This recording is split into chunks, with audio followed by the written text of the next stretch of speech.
Beyond the Visual is an exhibition that challenges the usual convention when you go into a museum or gallery that you're not allowed to touch the artworks. We want to have an exhibition where people are really encouraged to interact with the artworks. Through looking, listening, touching, smelling, and the different temperatures as well.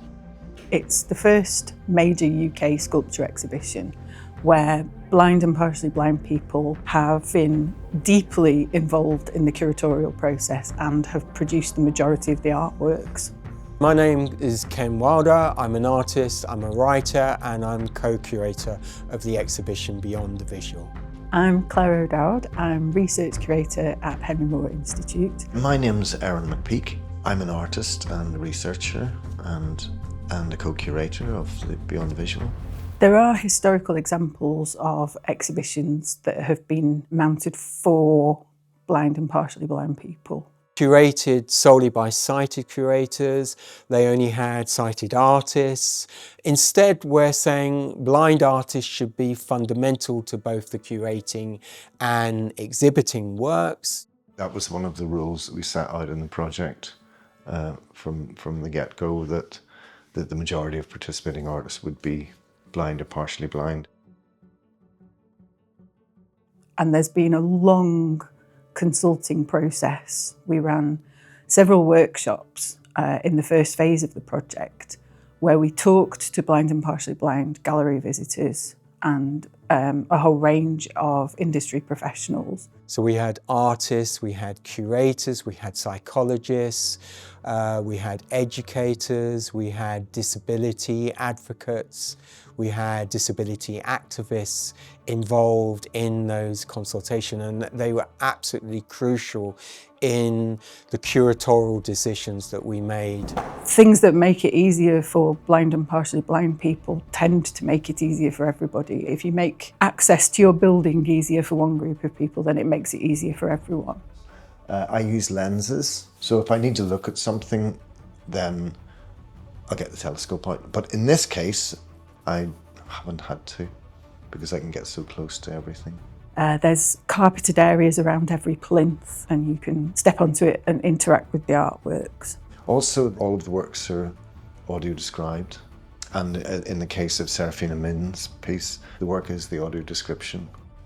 Hello, I hope you're having a good day. Today, I'm going to show you 3 deaths made with wax. So typically audio description has been a very objective description of the work, but in this exhibition we're taking a much more creative approach, a much more subjective approach. I'm wondering where might I have found a window like this before? I was inspired by the ruins of castles on top of the hills. One likes people to want to touch, because your touch is a part of your understanding of three-dimensional form.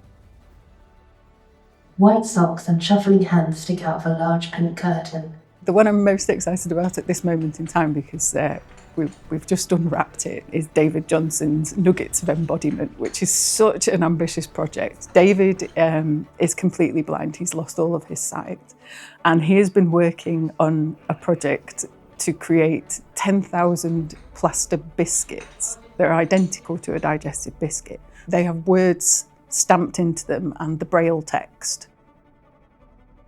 Another work that I'm really excited about is a new commission by Sam Metz. It is like a giant fidget spinner, and it is strung with various kinds of guitar and piano strings. And the strings have washers. It reflects on Sam's experiences as a neurodivergent person with low vision.